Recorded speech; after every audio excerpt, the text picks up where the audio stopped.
wonder if that plays into it too. As you said, the gender differences, maybe she wants to be called by her last name. Since I just started recording, Sup? I'm not even gonna have an intro. That's fine. Natural, on the fly.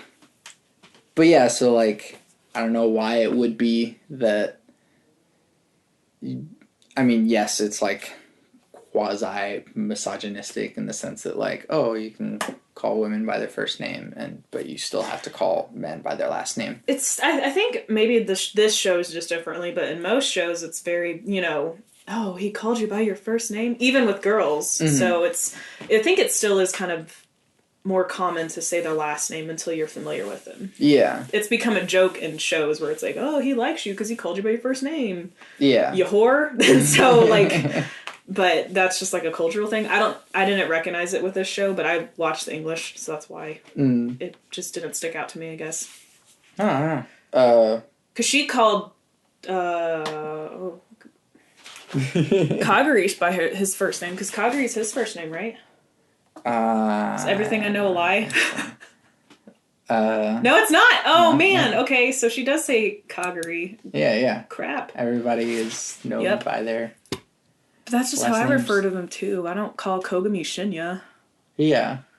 That's weird. That's just weird. Well, and it's also because his nickname's like Ko, so you're like, oh, that's your name. Yeah. I mean, I guess it's like people Murph. But I don't call you Ramones. No. That's actually like. People call my brother Ramones. I guess it's catchy. I don't know. Ramon. Well, it's also because his name is Daniel, and so it's like everybody knows a Daniel. Yeah, so everyone knows a Meghan. A Meghan. Meghan. Yeah, but yours has an H in it. It doesn't matter. Whenever they pronounce it, they don't say Meghan. They say Meghan. Sable does. Kind of. Meghan. Well, that's Sable. Sable can get away with that.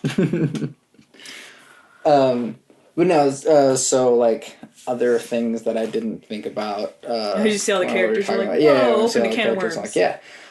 This is spoilers for Psycho-Pass again, by the way. Oh yeah, there are spoilers. That's the thing. If you didn't watch all of Psycho-Pass, first of all, do it. Why are you here? Go watch it right now. Second of all, super mega spoilers. Yes. So I had some problems with like stereotype characters. Mm-hmm. Ginoza obviously being the glasses character, Kaguri being like the happy, like funny guy, the Hinakawa being like the quiet child, like those are very like blatantly. Those are one-dimensional characters. They turn him on their head, though, because even though Ginoza's the glasses guy, he's not the smartest one. He at least changed. But he was never really the glasses like, I would say Kogami's hella smarter than Ginoza. Yeah, but Kogami's like the main character type. The main character type, please. Yeah. No, if he was, he wouldn't have pulled through with what he did. Yeah. He would have been like, friendship saves the day. Let's be friends, Makishima. Yeah. No, he shot him. So, although speaking of character stereotypes, not related to Psycho-Pass, I have been playing Final Fantasy 15, and it is like painfully cheesy. Like it's lovable. Yeah. At this point, having played as much as I have. Though? Not to this extent. Okay. Like, it is painfully cheesy. Jeez. So, like, yes, over time you get used to it, but, like, since the game was in development for over 10 years, there's just, like... Oh, yeah. So much product placement because they have to pay for it somehow. And so it's, like... I just did a cup noodles quest. Wasn't like, don't they drive an Audi or whatever? Yeah. Isn't there like Audi banners everywhere? There's a quest. It's like a little side mission thing that's like, oh, go see like the wedding dress of like the wedding that would have happened but it's designed by Vivienne Westwood, an actual real world fashion designer. I don't know. I guess I don't hate that because, you know, in anime I watch, McDonald's is Whack-Donald's. And you kind of, it's like so close to the word that but you're that's like, making that's fun of stuff. Yeah, but it's kind of distracting too. But I know why they can't say McDonald's. No, but it's funny. They're making fun of it. They can't say McDonald's because they're not paying for it. Right. But I guess I'd prefer it to just actually be the thing. So in Final Fantasy 15, they actually did pay for it. Oh my gosh. And so American Express symbols are in the doorways of shops. And that's also cringy, though. Just make it up. I don't know. Their camping equipment has the Coleman brand on it. Oh my gosh. Like, that's crazy. It is so blatantly product placement that it's like terrible, but it's also lovable in the same way. Like, at least they made it lovable. It's as though Japan hasn't gotten out of the 80s. No. Precious. Or they just needed a lot of money. I think they just needed a lot of money. This game out that's been in development for 10 years. I haven't even been waiting on it. I can't imagine the people that have been waiting on it. Yeah. You know, that have been wanting to play it that badly. Gosh. Well, sorry. Anyway. Digressing. No, you're fine. It's just like the main 4 characters in there are like these painful stereotypes. Noctis, who is the quiet type. Prompto, who is like the funny, fun guy. He's the one with the camera, right? He takes all the pictures. Yeah. And he's blonde, of course. He's blonde. Gladiolus, who is the big, deep voice tough guy, and Ignis, who is the glasses character. But don't they have their own quirks that make them kind of different? Yeah, but like even the quirks that make them kind of different are either like more stereotype or just like way out of left field. Like each character has like skills that they develop. And right. So like, yeah, Prompto is like a photographer. He like takes pictures of everything. It's like, oh hey, that's cool, and like it's an interesting game mechanic. But like Noctis's skill is fishing. Right, which is very weird. It's just like this cool prince guy. Yeah. Well, and isn't Ignis a cook?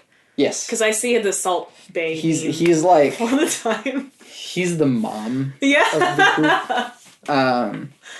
He looks like he'd be my favorite. Glasses character. Aww.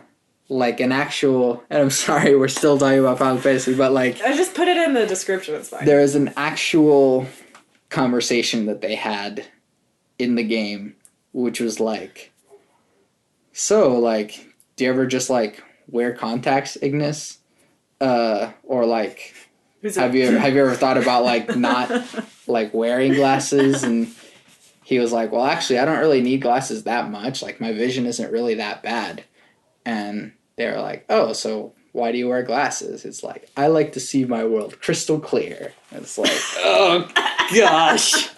Did he, like, push up the glasses when he said that? No. Crystal clear. Because he was driving. Oh, fair. But, also, he's the one that drives.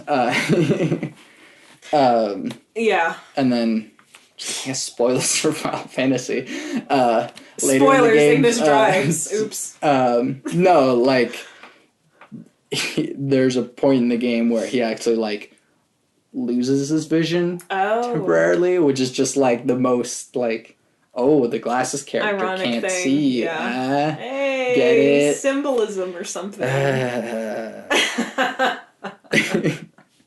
It's a fun game, though. Irony, I'm enjoying it. yeah. Like, it's funny and dumb, but, like, that's exactly what to expect from the game. Funny and dumb and beautiful. And so that's why. Yeah. I would still argue that Psycho-Pass does not fall prey to the stereotypes, but... Except for Hinakawa, who does nothing... Yayoi? The red-haired quiet guy. Who is nothing but the red-haired quiet guy. Yeah, he second season characters I feel like didn't have enough time to really develop though. Yeah, But then even, like, in the movie, he was just the same. Well, in the movie, none of them are really used. Yeah. In the movie, people literally are like, you don't really have to watch season 2 to watch the movie. Yeah, that's probably true. So they don't even mention it. No. Like, they don't really mention what happened. They're there, but that's it. There was actually a point where I got confused that, like, I had misremembered that Ginoza had died at the end of season 2, and it was actually Togane that had died at the end of season 2. Yeah. And so... Masaoka. No. Togane, sorry. The evil... I thought you were talking about season 1. This is spoilers, by the way. I hope they know. So, like... Yeah. I misremembered that, and so I was watching the movie, and I was like... Where is he? No, it was more that they were, like, talking about Ginoza, and I was like, oh, he died. I was like, wait, did he? Wait, no, he's still there. There's so many dark-haired, broody characters. I hated Togane. Ew. Oh, well, yeah, you're supposed to. Ugh. No. Bad. But I hated him even before you knew you were supposed to hate him. Yeah. No, I mean, like... I think they made it pretty clear that you're supposed to hate him. I actually didn't see that twist coming, though. That he was going to be a baddie. I kind of did. I don't know what I thought the twist was going to be. He was just like... it was going to be that ghost guy that was like, oh. He was just, like... too suspicious. Yeah. Like... He was almost, like, too, like, I'm going to help you out. Yeah. And so, like... Akane is like, hey, I need help with this thing. He's like, can I help? I'll be right there. Right. And then he's like creeping around the corner looking, and it's like, all right, dude, like, we get it. You're creepy. Yeah. It's like, oh, we only have like 12, 13 episodes. We got to ramp up everybody else. Yeah. Ginoza and Akane kind of stay the same, but everyone else is like very, dramatic stereotypes. I would agree with season 2, but mainly because I feel like if they had more time to flesh them out more. Mika maybe... I don't think she's actually too dramatic. I think her character is actually one of the better written ones in the show, even though I hate her. Yeah, no. It's just hate her guts. Yeah, I just hate her guts. I feel bad because I know people that haven't seen season 2, and they're like, I really liked her character. I don't want to watch season 2 because she turns bad. I'm like, well, shit happens. Sorry. Yeah. But it doesn't mean she's a bad character. There's bad characters that aren't written well. But she's a bad character that's written well. Yeah. If that makes sense. Speaking of good, well-written characters. Yes. Professor is an awesome, awesome person. Saiga. Yeah. I knew you would like him. I was like, this is a Santiago character. And he gets to shine in season 2 more. Yeah, he does. Another reason why I like season 2. Because he's in it more. Like, it is kind of cheesy in the sense that, like... I feel like that's going to be you in like 50 years. He sort of like can analyze everything about a person like immediately, which is like no one can actually do that. But in a world that's so advanced, it's almost kind of believable though. Yeah, exactly. That someone like him would exist. And that's what I like about it, is that it is like a little too much, but at least it's to the point to where it's like, well, he's just a really smart dude. You kind of need a character like him, though, in the absence of some of the smarter detectives, like, because you need to kind of push it forward. Like, you don't want to, like, exposition the audience to crazy, but you want to explain things to them. You don't want to just have all these people doing this stuff, and you're like, why are they doing it? So I think that's what he kind of serves in Kogami's absence. Yeah. And, like, he's just a intellectual, like, he's a grounding point. Yeah. So anytime any characters are just like all over the place, I'm like, I don't know what to do. I have all of this, like, they go to him. Yeah. And he's like, well, come on, you idiot. Right. Look over here.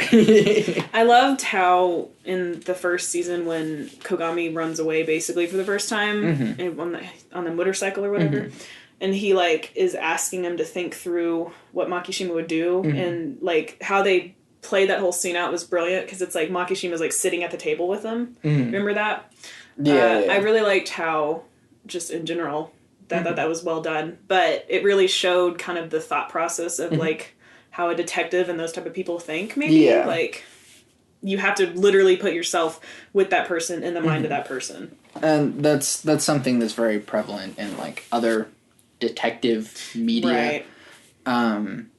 Like in the Batman games, like you have the detective mode, but like whenever you find something, like it sort of replays the event for you, and like if you find like a bullet or something, it like shows you a little animation of like the bullet going that way. Right. And then with a really good detective game is L.A. Noire. I've heard good things about that one. It like it's set in LA in like the 1940s, 50s, right after World War II. And so like you go to crime scenes and like you like manually inspect stuff rather than like, I don't know, some like cutscene about it or like a mini game. You like interact with it more. Yeah, you interact with stuff. Yeah. But like running through the mind of a detective, like I like how Saiga, rather than he does so a little bit more in the second season, but rather than sort of explain his own biases or his own like thing, he really just helps characters realize themselves, come to that conclusion themselves. So he doesn't like tell someone what they should think or what he thinks is the best. He just like asks them questions in order to let them get there. Yeah, and he's just this very, like, if I was a rebel in this kind of society, that's how I'd want to live, because he's got this awesome house and everything about him, like, is a perfect embodiment of what the system isn't. So he lives in this normal house with actual furniture. Nothing's a hologram. He cooks his own food that tastes like actual food. He has books, actual books, and he's like, it's like normal for now, but like technically in that world it's not normal because everything there's an illusion, but he lives in the very real. Yeah. But it's funny because you're like, oh, he's a bad guy because every person he's taught, they're hue clouds. But is that necessarily a bad thing to have your hue cloud? He's just making them think. Yeah. I like how he's so good at reading people, though, that it's like almost a superpower. Yeah. It's interesting. Which is what is not believable. But, right. They kind of play it up, though, because, like, they allude to that because he mentions, like, you're very close with your grandma, and then in season 2, they're like, oh, they actually bring her grandma into it. So it's like, it's not just, like, random, which I appreciated. It's cool, like, prison cell or whatever. Yeah. Like, decked out. Technology. Yes. So, one of the interesting, like, ideas for me to think about, and I think about things like this a lot, is the idea of AI, artificial intelligence. That so Sybil isn't necessarily an AI; it's a hive mind of very much not AI, brains. But I also think that being able to communicate brains in that way sort of leads to an AI. Yeah, it's, I mean, artificial intelligence, and in a way you're kind of taking the intelligence of all those brains and utilizing them how you want. So that's kind of artificial. I mean, it's literally downloaded into a brain of a cyborg, so it's like, okay. But it's like borderline. I think it also creates a problem in that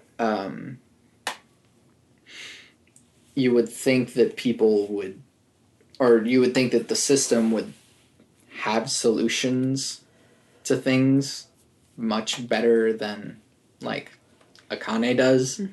Akane ends up questioning the system a whole lot. But it's like, this is a whole bunch of genius brains. Like, why didn't y'all think of that? Right. because they can literally just talk to each other the whole time. But then Akane is like, well, why don't you judge a group? Right. Like in season 2. And they're like, oh, yeah. We can do that. They're like, yeah. Well, they probably didn't want to do that because then that means they'd have to judge themselves. Yeah. So it's like, to an extent, they know that they're in the wrong. It's what makes my brain hurt. Yeah, but I mean, that's something kind of, I think, a little dumb about it, because it's like, Akane goes, you should fix this. And they're like, we've thought about it before. And so we will do that.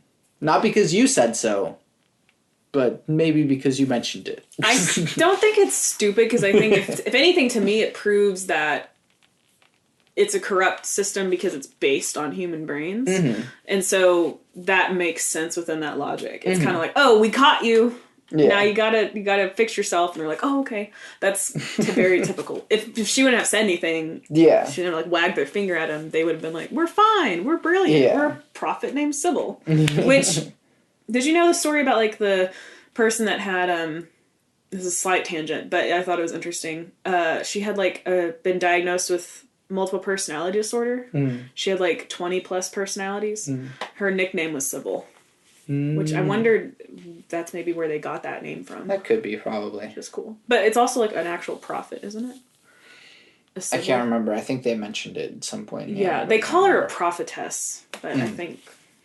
I don't remember the myth or whatever Time of it. For me to rewatch all of it then, because I'm forgetting details. Sixth time. But I don't know, it sort of feels like whenever Akane is like, you should do this thing, and they're like, yeah, I mean, we've been thinking about it, so yeah, we'll make that decision. It's like they want to sort of like make her feel like she put it in their mind. Like, oh, we had it in our minds already. Yeah, like, you know that meme that's like, I made this, and it's like, they look at it and they're like, I made this. Oh, yeah, I have seen that. Oh, God. I think everybody should just listen to Akane. The end. Which, I mean, again, just, she can just take over the system. She's, like, flawed, but she's not, like, she's actually really good, though. But she's not, like, Mary Sue, I don't think. No.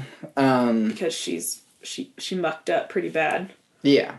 Well... In a way, but she was sticking to her philosophy, so maybe she didn't.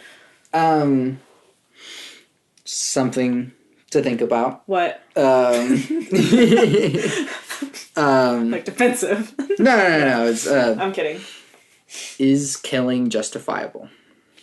Within the context of the show, they're like, yeah, totally, do it all the time. Right. Once it hit that number, boom. Explosion, literally. Move on, go to lunch. Yeah. I think... You can eat after that. I always have this weird, like death penalty stuff. Mm-hmm. Like, it's tricky road for me with morality or whatever. But there's something to me that's very, very creeped out by a system, a government doing it. Because you're punishing these murderers. Mm-hmm. And you're saying it's okay to kill the murderers, but you... put them telling them that they can't murder. Yes. Like, you're like, we convicted you for murder and we're putting you in prison for murder, but then we're going to murder you justifiably for murder. I'm like, and I know that that's like, it's sensitive and it's subjective. Every situation's different, but I think the only purpose it serves is it gives people maybe a sense of justice in a weird way, but does it really? Yeah. And then number 2, like, it's actually more, like a lot of other technical things, like it's more expensive, all these other things.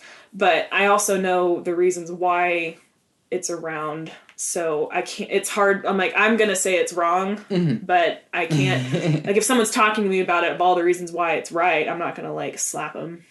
Like, I'm going to listen to them and be like, okay, I hear you. I will gladly have a big argument about it, which will end up in... someone being very angry at the other, but it's hard for me to be like, yes, it's moral in this sense, but it's not moral in this sense. I feel like it has to be one or the other. Yeah. Because then I can't define a lot of times if I'm people right to judge someone's life. a lot of times people say, like, well, not everything is black and white. But some things are. Yeah. And for me, at least, black and white killing, yes, no? No. And then do everything in between then to make sure that you do not have to get there as much as possible. Which also means, like, take self-defense and... You're right.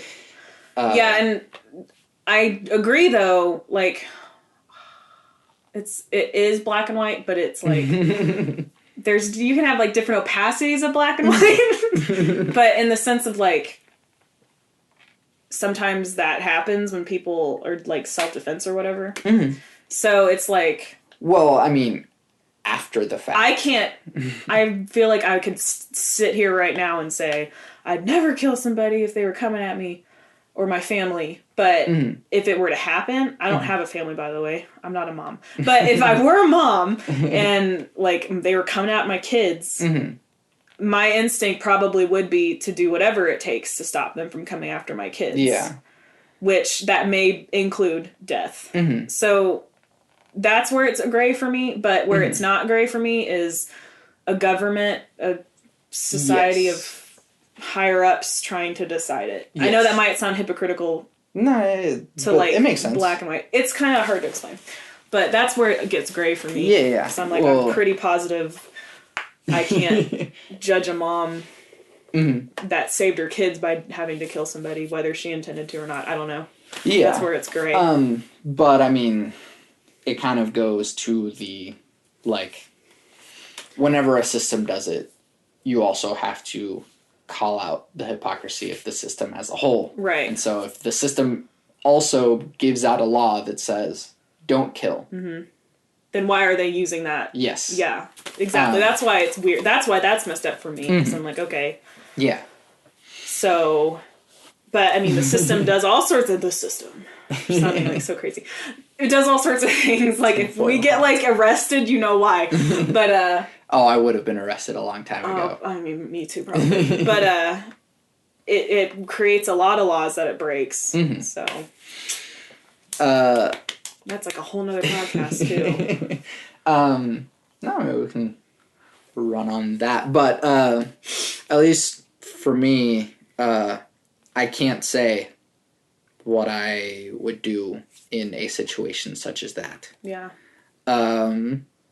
What I can say is that might be my greatest fear. Being in a situation, like, where you'd have to make a decision like that? No. Killing someone. Oh, yeah.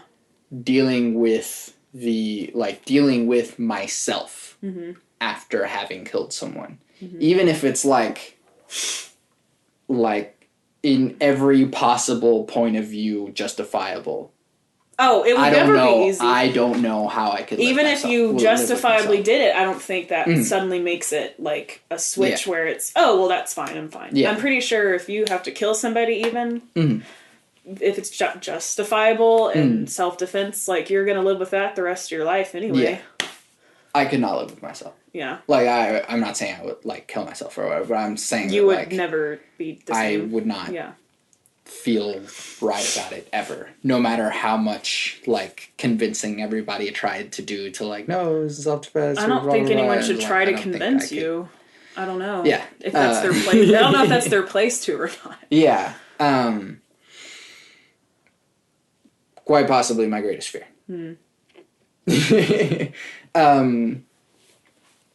And then for the other things, no, I mean, we talked about duty or redemption in the other one. I mentioned my perspective on free will, and this is even less having to do with psychopaths. What is your perspective on free will? Well, I don't technically think we have free will either. But that's in the sense of, well, I'm a Christian and I believe in a higher power. Mm-hmm. So, and I can't force that belief on anybody. Mm-hmm. But in a way, because of that, we have free will to an extent. But ultimately, I believe there's kind of like a sovereignty over us. Cool. So it's interesting how we can, because you're an atheist, correct? So it's like we can come to that almost same conclusion, but like from different ways. So that's when you said that, you're like, I don't believe in free will. My first thought was like, well, technically, I don't either. Yeah. But it's funny because people probably hear that and they're like, oh my gosh, you think we're all like mind controlled or we're all whatever? It's a lot deeper than that, I think. Well, yeah, it's whenever I say I don't believe in free will, it's less so that we don't make choices, because we do make choices. Mm-hmm. It's just that that's the choice that you would have made. Mm-hmm. Same, yeah. And so like you could have chosen something else. Like you said, but you wouldn't have. So you couldn't have. You have something thrust upon you. You could choose to be over it, but if something's thrust upon you, you probably won't choose to, like, you know, if you're a rape victim, you had that thrust upon you. Well, you could choose to feel better about it, but you're not going to. Just smile. Oh guys. my God. Oh my gosh. No, like, you're going to be changed forever, and that was against your free will of that happening. Yeah. So.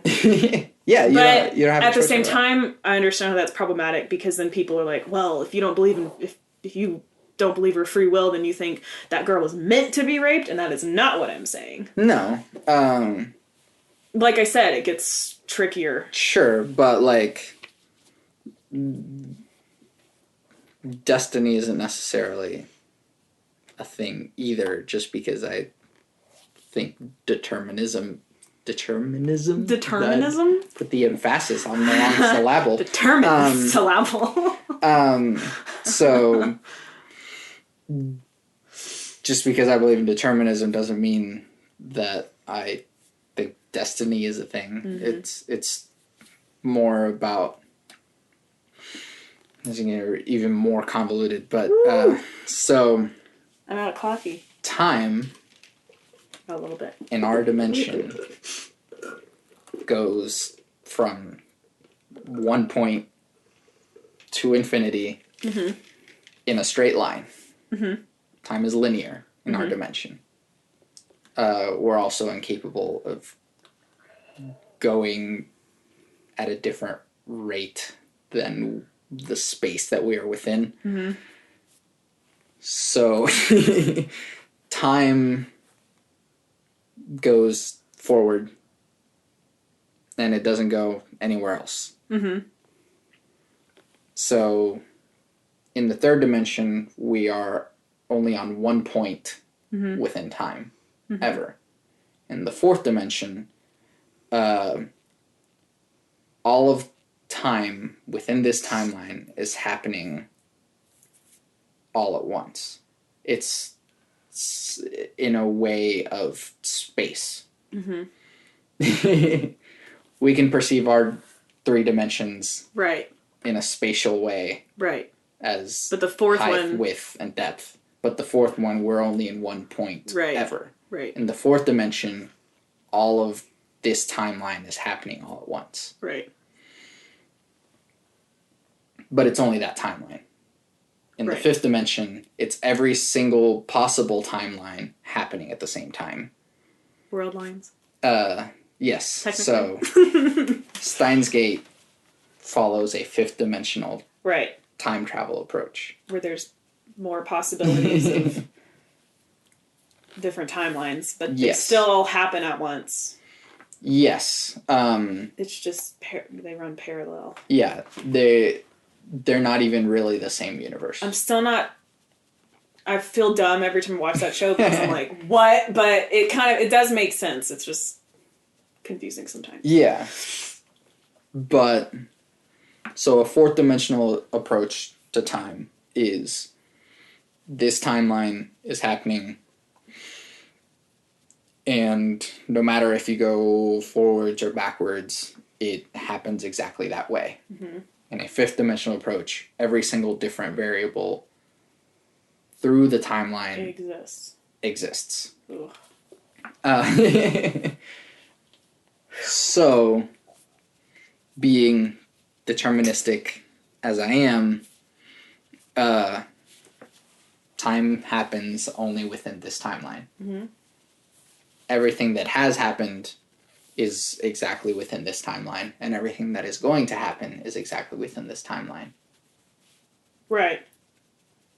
And is like, we can't choose otherwise, because everything that has led up to this moment happened anyway. Happened. Right. And everything that has led to me being who I am happened anyways. Whether you chose for it to or not. Yes. Yeah. So I can't. I can't. I can't even. Yeah. That's a good way to describe it, I think. But it doesn't mean that we don't make choices. Whenever you choose to go, oh, I'll drink water instead of Diet Coke or something. You make that choice, and it's a good choice. Do that choice more. But I like my soda. I'm not speaking to you specifically, but I feel attacked right now. I'm just kidding. I'm actually drinking coffee, which is probably just as bad. No, it probably is worse because this is actually sugar. Anyways, you don't drink coffee. You can't judge me. No, I don't drink coffee. Coffee is gross. Coffee is not gross. Bite me, listeners. Okay, that you make Saiga really sad. He drinks coffee. Be like Saiga, drink coffee. I'm just kidding.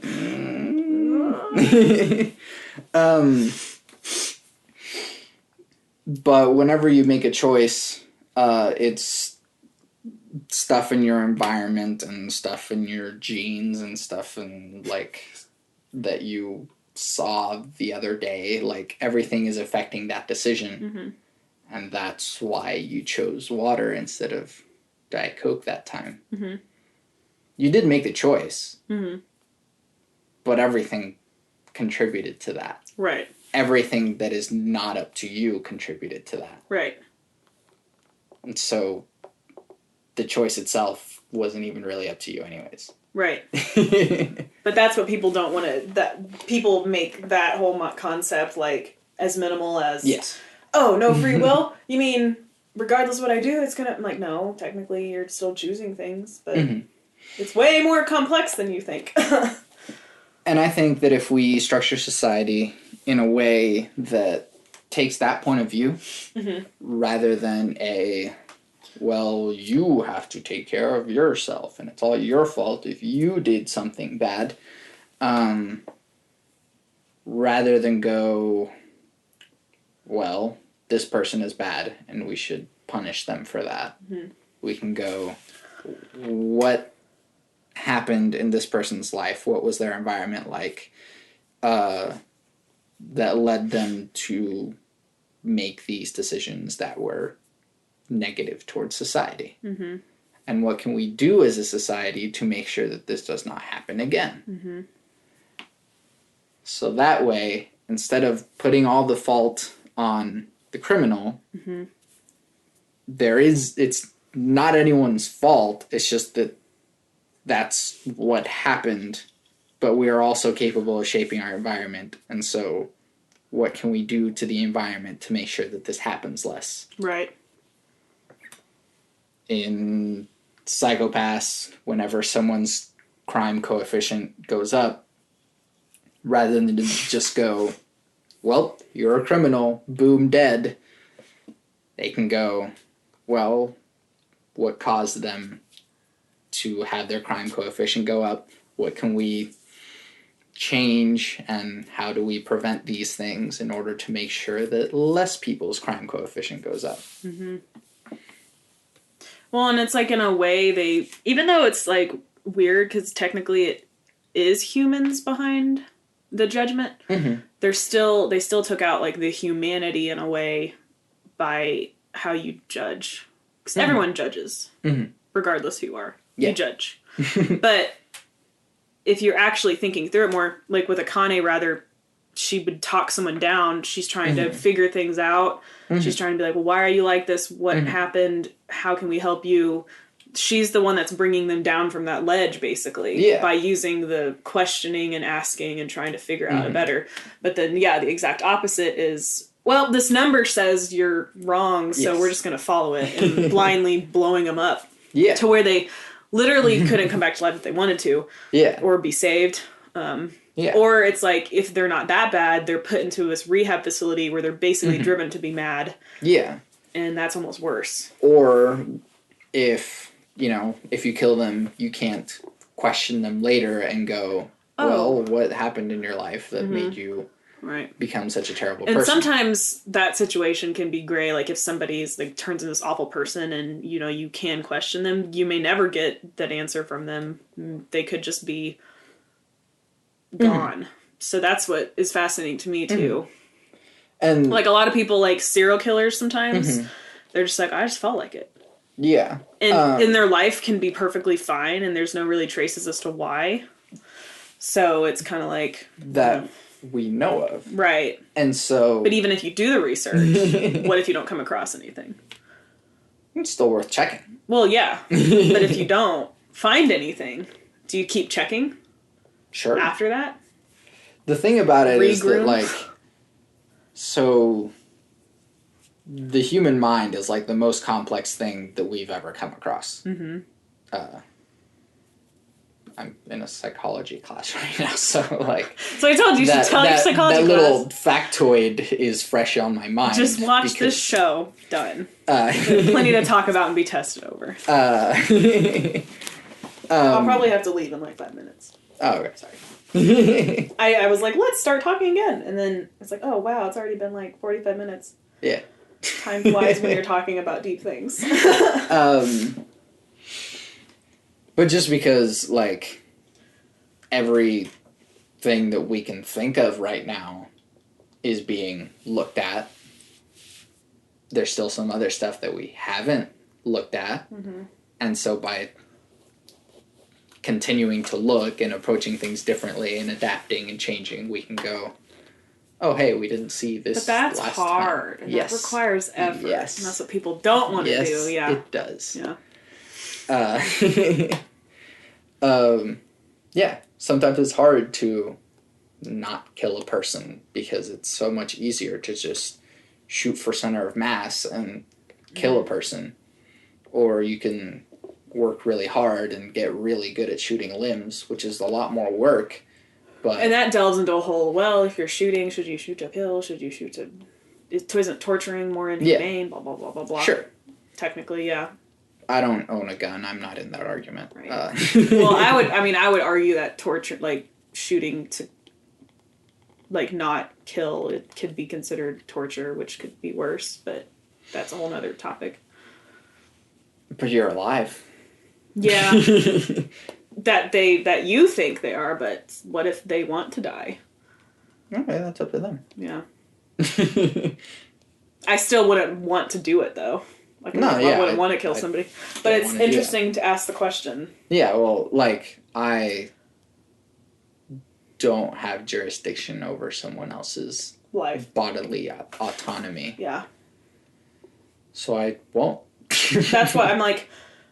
That's why that show boggles me, is I'm just like... And why I relate to Akane so much is I'm like, I don't have... Even in that moment when she could have killed him, Makishima, after what he did, she's... And even when he's about to slice her friend's throat, she still couldn't do it, because it's like, in the way I don't feel like our humanity and our soul, like, I mean, I'm more of a spiritual person, so I see it as that's not how you're supposed to... Yeah. Solve the problem. Yeah. And there's actually, I mean, there's people of Christian faith or whatever, even just religious faith, that think it's fine, but I don't. Naturally, I would just say I don't. But yeah. I can't, I'm human, I'm going to say that there are gray areas for me, but... Yeah, well, the quiet atheist in me is like, well, you're just doing it wrong then. Right. But... Quiet atheist. No, I don't like to yell at people with that kind of stuff. I don't either. It's not. If you want to have that conversation, that's fine with me. But, like, I'm not gonna throw that at people. Anyways. You should just pick that up and throw it. I'm just kidding. Meghan? Santiago. Well, first of all, thank you. You're welcome. Thank you again. That started off literally why do Japanese people use first names or last names? And it ended on death penalty. Welcome to Bit Death. That's how it goes. Thank you. Where can we find your things? I'm Monarch Star everywhere. MONARCHSTAR. One word, usually, or it's separated by a hyphen. Mm-hmm.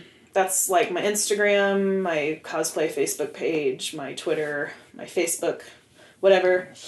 I have a Snapchat. I have Snapchat, yeah. It's also that. I mean, I Snapchat people, whatever. I'm trying to think of, the other social medias. Oh, I think those are the ones I'm on. Tinder, No, Grindr. I don't use Tinder or Grindr. I also have a photography page. Lucid Star Photography, which I'll be uploading to that soon. I've been editing stuff. It's just, I need to get my brand figured out to start watermarking things. So. Yeah. That's me. Cool. I'm Santiago Ramones.